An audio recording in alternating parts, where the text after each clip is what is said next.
Hello friends, स्वागत है आप सभी का एक और वीडियो में। आज हम बात करने वाले हैं। एक स्पेशल ट्रेन चली है, श्रावणी मेला स्पेशल। सावन का पवित्र महीना चल रहा है, तो इसमें रेलवे ने एक 20 डिब्बों की, जिसमें 18 डिब्बे जनरल क्लास के होंगे, एक ट्रेन चलाई है। गोविंदपुरी से लेके, जो गोविंदपुरी पड़ता है कानपुर सेंट्रल के पास, वहाँ से लेके और आसनसोल रेलवे स्टेशन के बीच में एक स्पेशल ट्रेन चली है, जो 14 जुलाई से लेके और 11 अगस्त तक चलेगी गोविंदपुरी से, और 15 जुलाई से लेके 12 अगस्त तक चलेगी आसनसोल से। तो ये ट्रेन वीकली है। तो वीकली है कि बाई वीकली, ये श्योर नहीं हूँ मैं। तो ये इतनी फ्रीक्वेंसी है इसकी, 4-5 फ्रीक्वेंसी है ये। तो बात करें इस ट्रेन की, तो ये ट्रेन गोविंदपुरी से सोमवार को चलेगी और आसनसोल से मंगलवार को चलेगी।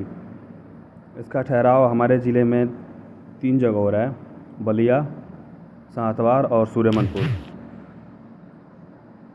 तो अब देखते हैं ये ट्रेन अगर अच्छा रिस्पॉन्स करती है तो ये आगे चलती है या नहीं चलती है।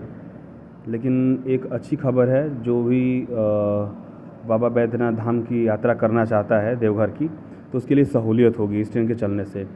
हाँ, ये है कि इस ट्रेन की अगर फ्रिक्वेंसी ज़्यादा रहती तो अच्छा रहता, क्योंकि सावन का महीना पूरा लोग रेगुलर जाते हैं और अच्छी तादाद में जाते हैं हर जगह से। तो हमारे यहाँ से भी लोग बहुत ज़्यादा जाते हैं। तो ये ट्रेन अगर रेगुलर रहती तो और ज़्यादा बेटर रहता। अब बात करते हैं अमृत भारत ट्रेनों के बारे में। तो 4 अमृत भारत ट्रेनों के बारे में रेल मिनिस्टर बोल के गए थे। उसमें से एक जो अमृत भारत ट्रेन है पटना से दिल्ली के बीच में, उसका जो परिचालन 20 जुलाई से होगा, वो ट्रेन रेगुलर होगी। उसका जो रूट है वो है आरा, बक्सर, पंडित दीनदयाल उपाध्याय, मिर्ज़ापुर, प्रयागराज, कानपुर के रास्ते। और जो दूसरी अमृत भारत है, जो कि मालदा से लेकर गोमती नगर के बीच में चलेगी, वो ट्रेन रेक शेयरिंग है उसका। वो जो मालदा से लेकर बेंगलोर के बीच में जो चलती है अमृत भारत, उसी का रेक है। तो वो मालदा से गोमती नगर के बीच में 900 किलोमीटर के आसपास की दूरी को कवर करेगा। तो उसका रूट वाराणसी जंक्शन होकर है, साहिबगंज, भागलपुर होते हुए वो ट्रेन डीडीयू और वाराणसी, मल्हौर होते हुए, मतलब गोमती नगर तक चलेगी। तो ये ट्रेन, ये दोनों जो अमृत भारत हैं, ये दोनों का तो रूट फिक्स हो गया। अब जो बचती हैं 2 अमृत भारत, सहरसा, अमृतसर, और जो दरभंगा से जो एक चलने वाली है, वो अब देखते हैं उसका रूट कैसे तय होता है। तो उम्मीद है कि उसमें से एक ट्रेन जो है सहरसा वाली हमें मिल जाती है तो बहुत अच्छी सहूलियत हो जाएगी अमृतसर जाने वाले यात्रियों के लिए। जो हमारे यहाँ से पैसेंजर अमृतसर और लुधियाना जाते हैं, उनके लिए बहुत सहूलियत होगी।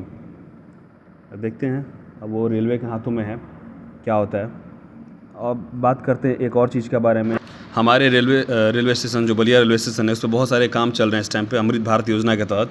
तो उसमें से कुछ काम जो हैं कंप्लीट होने के तरफ पहुंच चुके हैं, और कुछ काम जो भी हैं, जैसे महुआ मोड़ की तरफ जो स्टेशन बिल्डिंग का काम चल रहा है, वो काम भी तेज़ी से चल रहा है। बिल्डिंग का जो कंस्ट्रक्शन है हो चुका है, उसमें रंगाई पुताई और अंदर का जो फिनिशिंग का काम, वो सब चल रहा है। उसी क्रम में बाहर जो सर्कुलेटिंग एरिया, उस साइड में जितने भी पहले के 1 दर्जन के आसपास घर बने हुए थे, उनको रेलवे प्रशासन ने जीआरपी, आरपीएफ की मदद से और जनरल पुलिस की मदद से, उसको पिछले दिन आपने भी सुना होगा, उसको तोड़ दिया गया है। अब आगे वहाँ पे हो सकता है कि जो पार्किंग का जो है, वो हम बलिया रेलवे स्टेशन के उत्तर दिशा में पार्किंग के लिए वहाँ पे कुछ बनाया जाए, क्योंकि उस दिशा में पार्किंग के लिए कुछ भी व्यवस्था नहीं है। जो भी लोग पैसेंजर को लेके आते हैं, वो ऐसे तैसे मतलब गाड़ियाँ खड़ी करते हैं।